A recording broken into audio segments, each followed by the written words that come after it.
381. 381 is a fashion brand inspired by 3 words, 8 letters, and 1 meaning that simply says, I love you.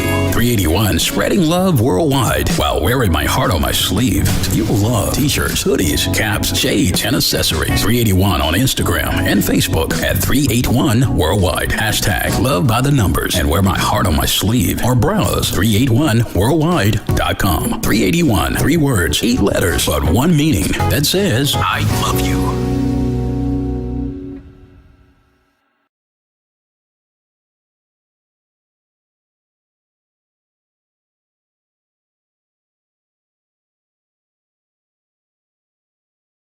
Back to the Beat 139. I'm Doc. I'm Don Vito. How y'all feeling? What's good? What's up, everybody? I'm Callie. Okay, we want to introduce our second guest for the evening. She's a former servicewoman of the United States Army, founder of a nonprofit organization, God Bless the Child Who Has Her Own, founder and CEO of F.E.D.S Myers Publications, Invisible Child, aspiring author and daughter of Freddie Myers, Fredell Myers. Welcome to the show. How you doing? How you feeling? Okay, so you said you was born in Harlem, but then you moved to... Yes, I was born in Harlem, raised in Mount Vernon, New York.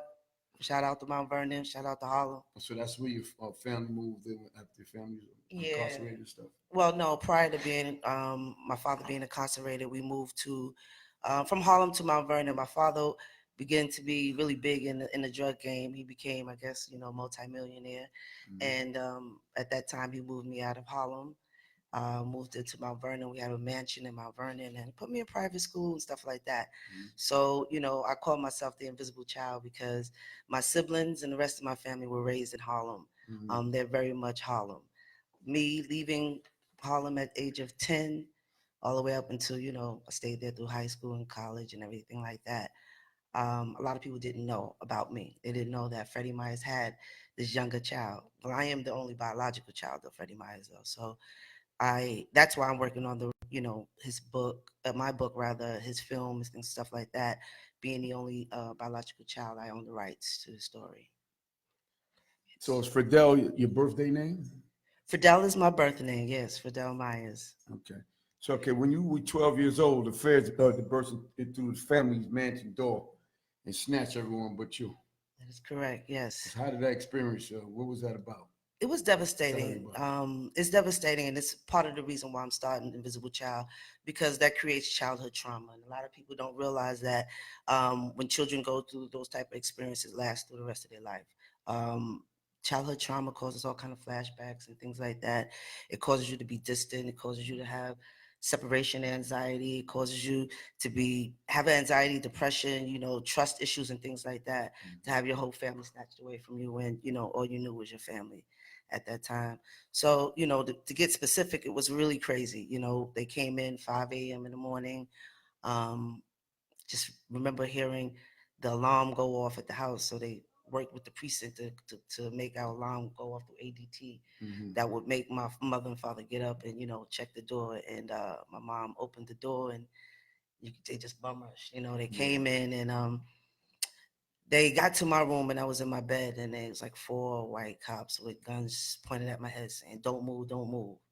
And so that's what I woke up to. That was in 1983, March of 83. 83? Yeah. So it was crazy, the sergeant had to come in and say, she's a child, put the gun down. So, those things you never forget. And, even growing up prior to moving to Mount Vernon and, my father doing it, I see it a lot. Right. I saw a lot. People always ask, you didn't know your father was a drug dealer? I knew.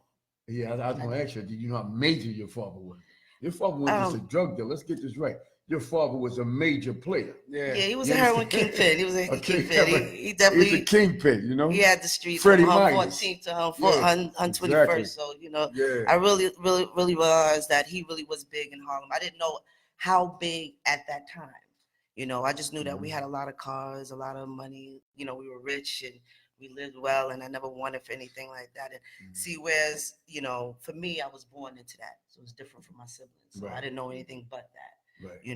My father was already in the game when I was born.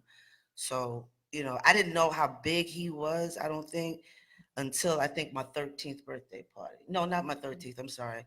my 10th birthday party when he had newspaper articles made up for my birthday and this, that, and the other thing. It was like such a big event and everybody came through and it was weird that, as a child getting stacks of money for your birthday, I'm like, you can't play with this.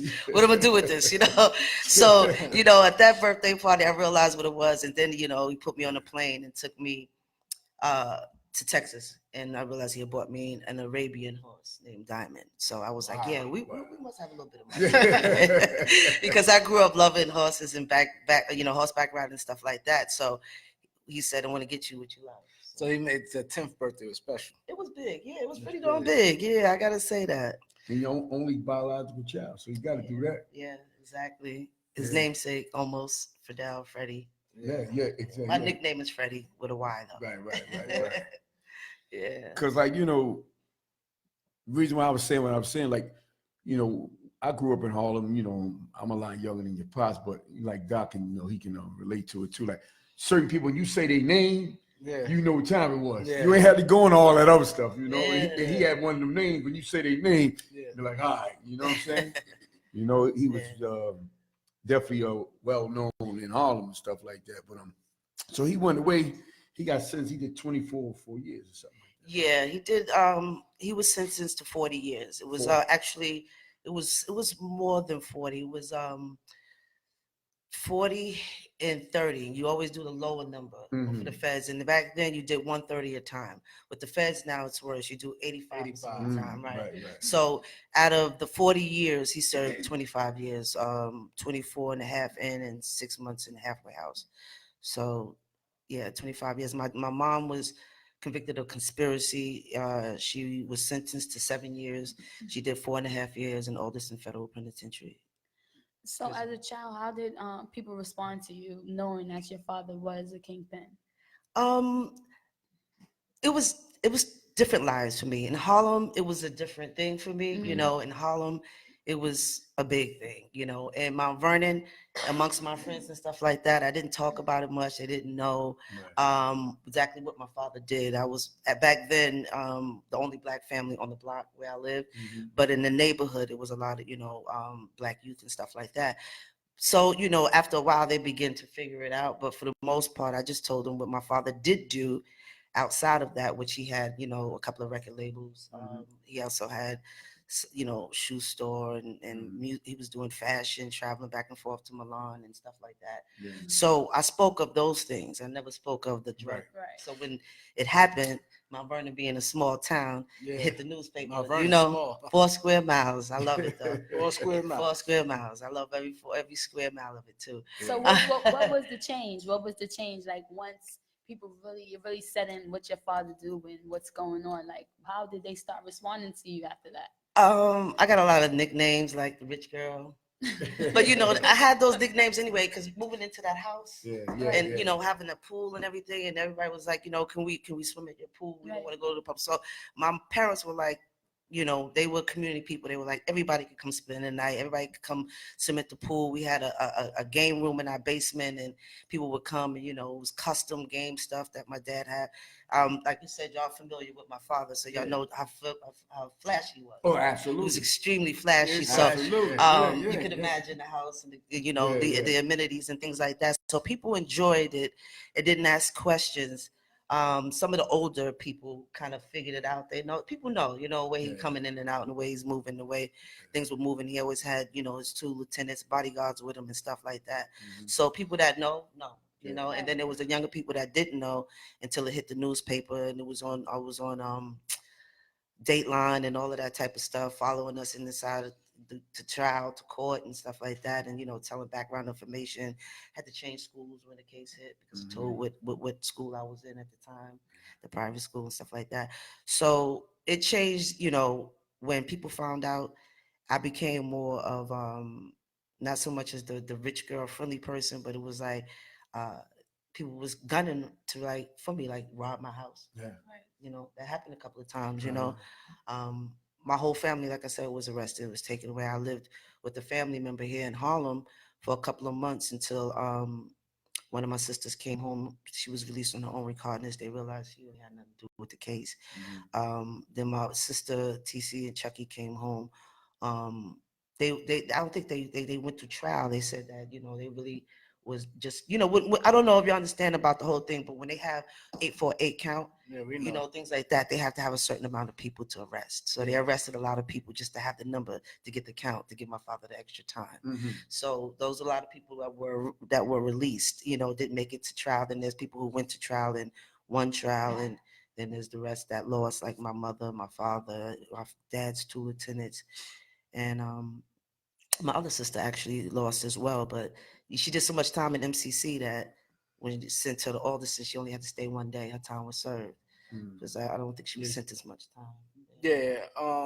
When you sit there and say you're the only biological child, but you're saying your sisters. Right. These your biological sisters you Yeah, talking about? yeah, my mother's. Oh, your yeah, mother's yeah, yeah, kids. yeah. We all grew up in the same house, so they're my okay. sisters and my brothers. Oh, okay. I don't, for the sake of this, Yeah. I say biological sister and brother, Hold up, so biological child, but he raised only, all of no, us. but he was your biological, but he wasn't. Oh, I Right, get it. but he I get raised it. all of the I children get in the it. house as his I get own. it, but those Right. those your mom kids. Right. So Okay. all my siblings call him dad.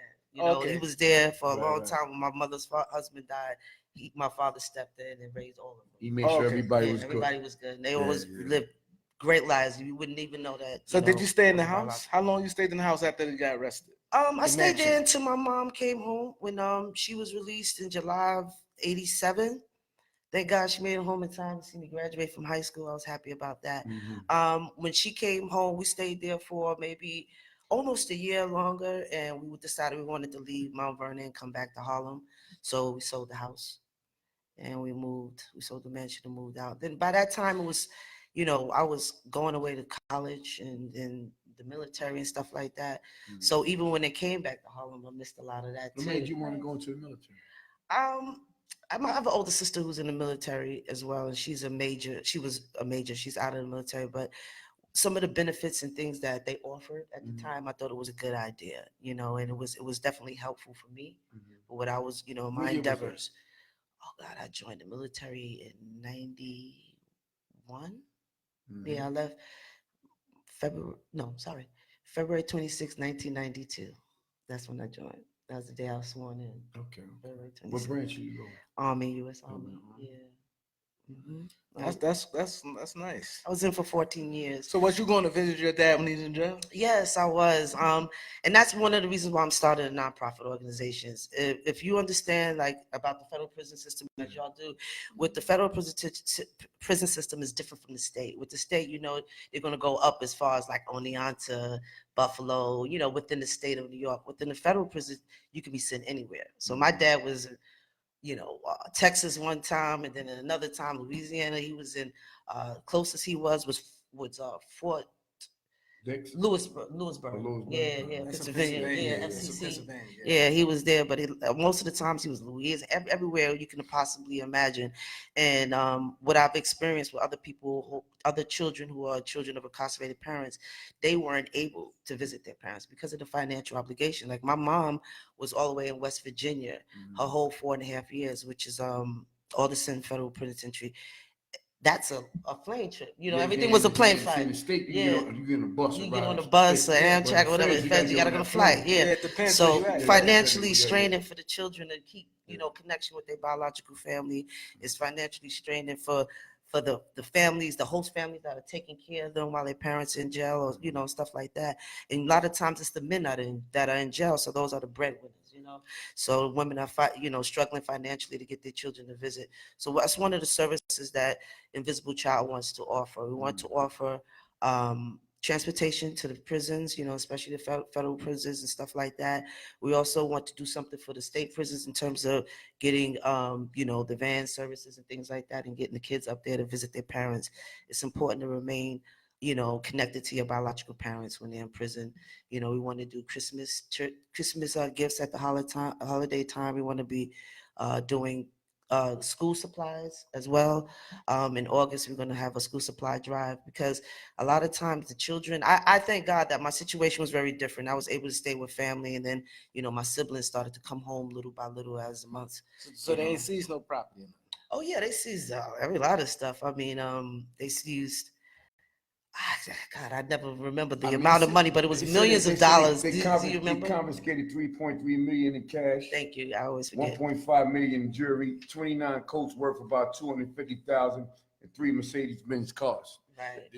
That's a nice confiscation, right? Confiscation, right? Yeah, it was Not actually to be more funny, money but than that. Yeah. But, Say 300 million. Yeah, my dad. Approximately 300 million during his reign. Yeah, my dad. They stole a lot of money. Yeah. So there was a bunch of suitcases full of money in our attic, and a bunch of things packed and stacked with that I played with. Didn't even know it was full of money, like sitting chairs and things like that. It was stuffed with money and things like that. So I played in the attic a lot and never knew that there was over $100 million in the attic at the time. So this is what was reported, but it was a lot of money. It's a lot of cash. Yeah. It's So a lot of cash. He said, And my I never father knew it was was a there. drug dealer. I said, kingpin. Yeah, he was a kingpin. Yeah. Freddie Myers was major, He was major, but I ain't never heard nothing bad about him ever. Yeah, I mean, one know of the what I'm saying? things Like that I they said, say When he he's came honored. home, how was when he first came home from jail?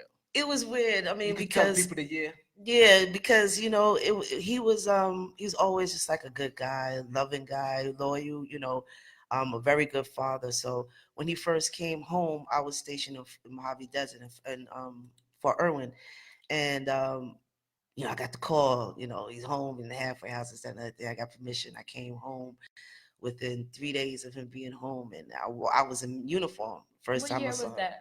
He came home February 2006. 2006. Yeah. Okay.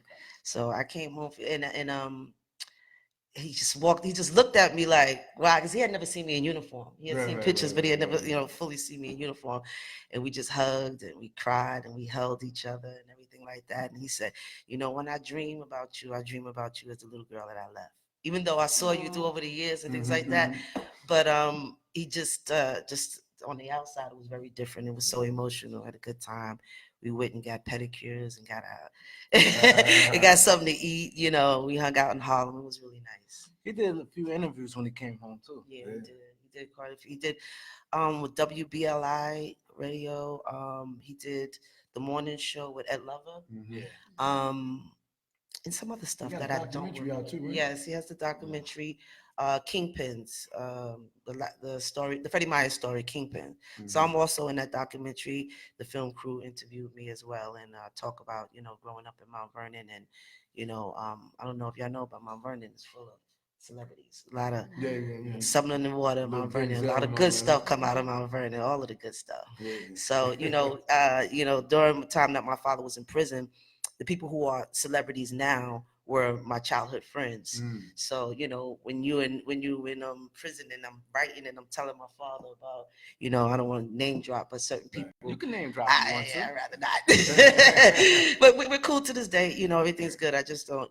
But my dad was like kind of excited about that, and he's like he wanted to meet a few of them and things like that, and he actually did some work with them and things like that. So being from Mount Vernon is always a blessing because I tell you, it's a well of talent in Mount Vernon. A lot of good stuff come out of there. You still go to Mount Vernon? Yeah, I'm back in Mount Vernon Oh, you now. back there now? Yeah, Oh, I'm okay. coming back to give back. That's my plan.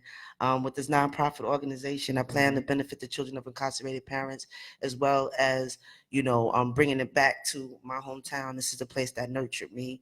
It fed me. I want to feed it back. So I do a lot of speaking to the children in elementary schools and things like that in my hometown.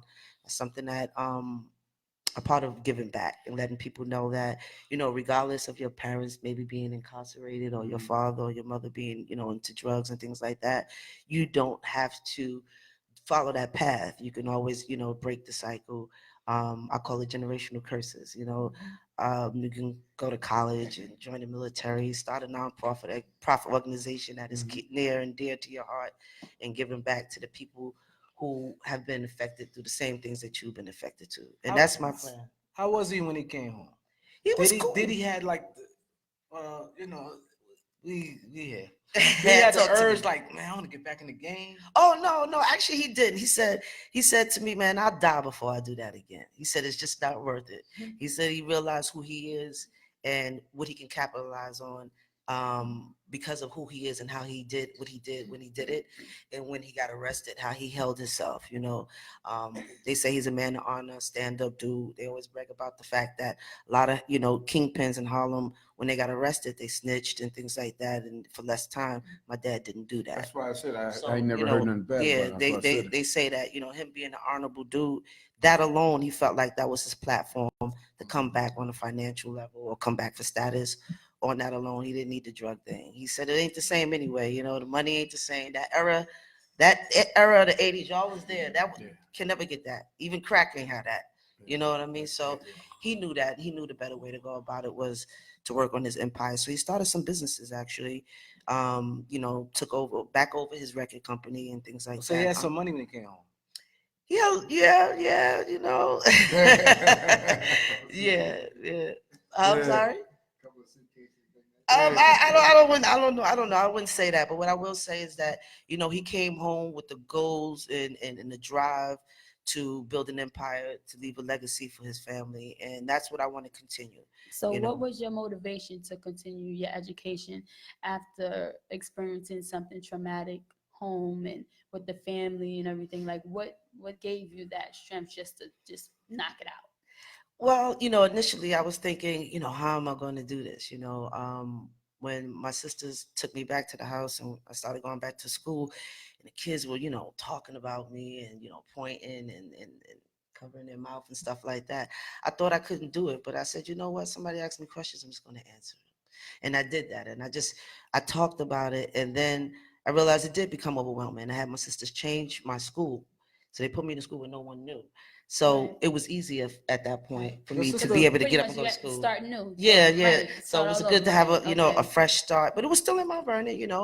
Mount Vernon only has one high school. Yeah. So Mount Vernon High. So when I got to high school, it kind of came back on me again, but I kind of just didn't really talk about it. I avoided it. People who didn't know, I didn't tell them. I lied. I said, my dad's away on business. He's in LA. My mother was an interior decorator, so I used to always say, "Oh, she's in Texas. She's in LA." They were in jail. So people would come over to the mansion to swim and to the house to play. In the game room, they would always say, "Your sister's always here." But where's your mom? Oh, they travel all the time. Right. So I kept that lie going. Your sister for a older than long you? time. They all older. I'm the Not youngest. that she lied, because it seemed like she took care of you. Yeah, they all are. The closest sister in age to me would be, she's 6 years older than me. So the ones that were in the home with me were 10 years older than me. Oh, so they was able. They were adults. Yeah, adults. they were adults. They was able to manage me. But I got up every day and I went to school and nobody had to tell me. So I didn't have what no college parents. did you end up going to? Went to SUNY Westbury in Long Island. Oh, okay. Yeah. And what was your major? Education. Education? Yeah, that's not what I did. I ended up coming home and working in the field of social services. So I'm a case manager. But you know what? I find every time when you go to college, what you take up is not what you end up being. That's what's so crazy. Exactly. Everybody says that. You know? I did teach for a little bit, for a year at a private school, and realized I didn't like it. Right. To be honest with you, I realized I did not. It was a bit much working. I worked the whole semester, and then I did the summer program. So I think I wore myself out, and then I realized that's when I got into the field of social services. So I work with the homeless population now. So you doing the film? Yeah, what I'm working on now is the script for my father's story is complete. I'm working on my documentary as well as my book as well. So I'm telling my story from my perspective, and I'm also telling my father's story from the perspective of everybody. My father started writing it, and so I got to be, a blessing to be able to finish it up. And it's a lot in there. It's a lot of things that I didn't know. So that's a documentary or film? While he was away, when he came home. This is a film. Mine is a documentary. He already did his documentary. So it's called the Freddie Myers story. This is going to be, we're shopping it now. So, when they option the script, we'll name it then. But right now, it's the Freddie Myers story. But when they do option the script, I'm sure the people who are purchasing the story would have some say. Y'all doing auditions? Auditions for the film? Script. Well, you want to play Freddie Myers? Oh, you want to play Lieutenant? Tell me who you want to play. Who you want to be? Lieutenant? All right. Who you want to be? Huh? Freddie I'm Myers. gonna be the one with the bag. Okay, that's Freddie Myers. He can be Freddie Myers. Let me have hold the bag. Okay. That would be his other part. Let me ask you, has your father done any interviews?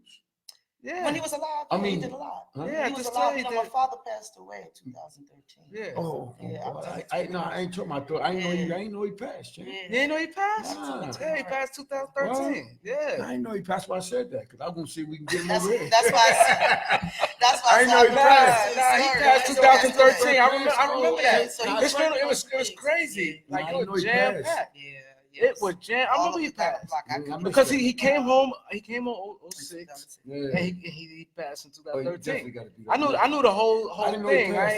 ain't, I was gonna get to that, but I knew him when he was alive in his reign. Nah, but I yeah, he didn't know died 2013. though. Yeah, Well, he got cancer, right? No, his organs shut down. Like he had the kidneys is bad. Although he was a Muslim man, when he was in prison, I want to share this with you guys. Reason why I also am a part of prison reform. He was treated badly because he was a Muslim man, and during the Million Man March, he was in a TV room, refused to sit down, refused to leave, and they beat him to the point where he was in a wheelchair, put him in a hole for almost a year. You know, they was hard on him. I think a lot of people had a problem with the way he lived. He was, he was flashy, so a lot of CEOs was like, I work and I make $60,000 a year, and and he was doing well in jail.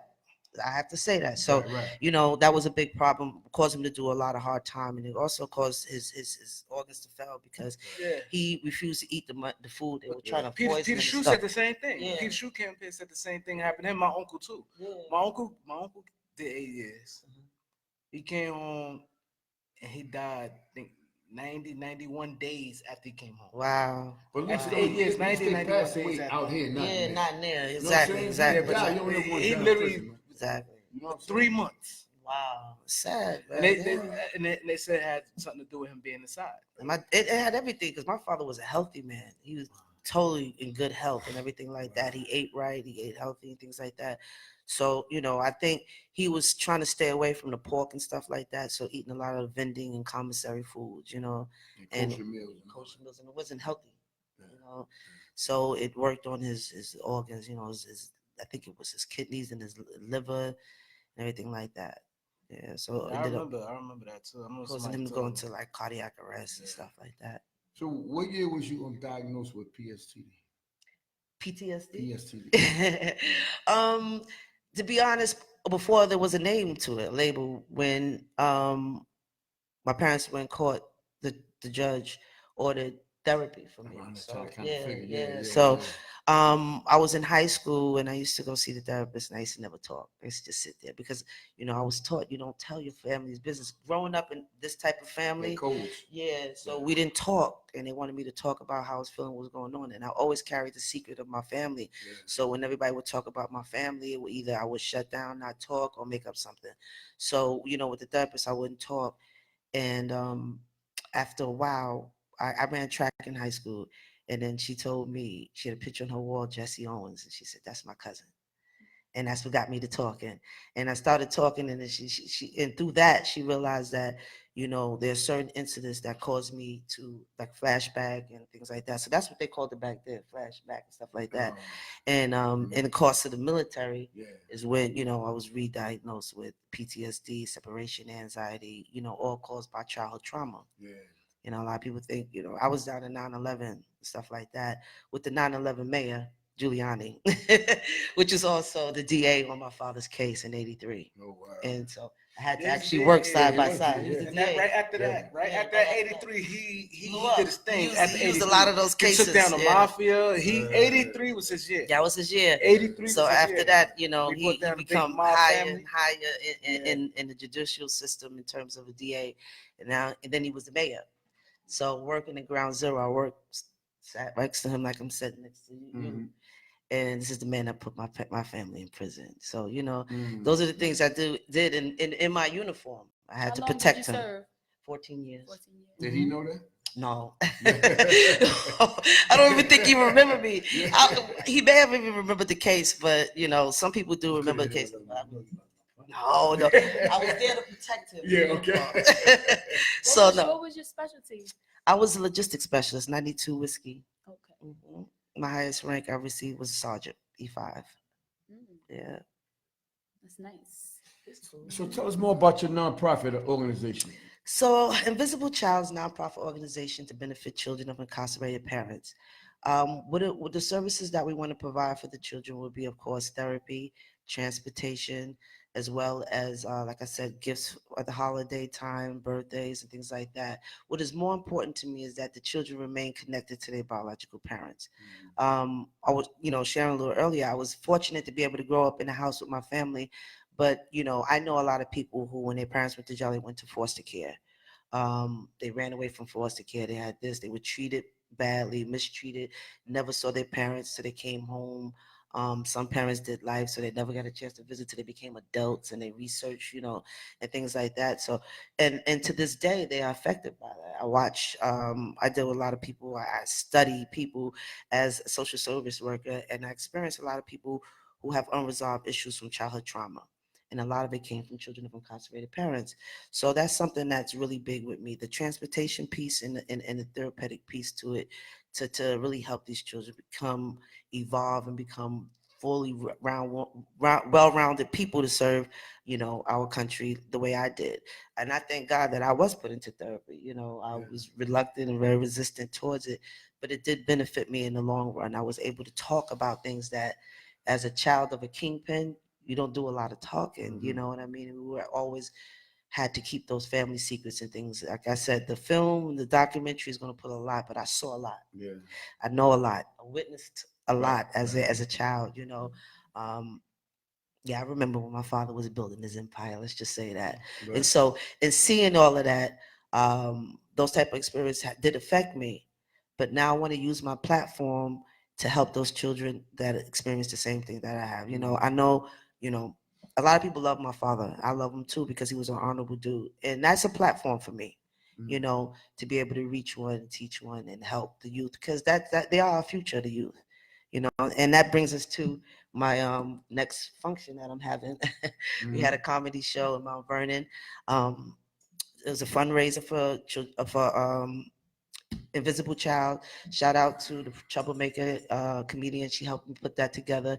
And our next fundraiser is going to be for What About the Children. I call it What About the Children because a lot of times when people go to jail, they always have programs for reentry. You have Fortune Society to help people with felons get a job. You have Freddie Myers Foundation to help women who have been incarcerated to get acclimated to society. But no one has an organization to help the children of incarcerated parents.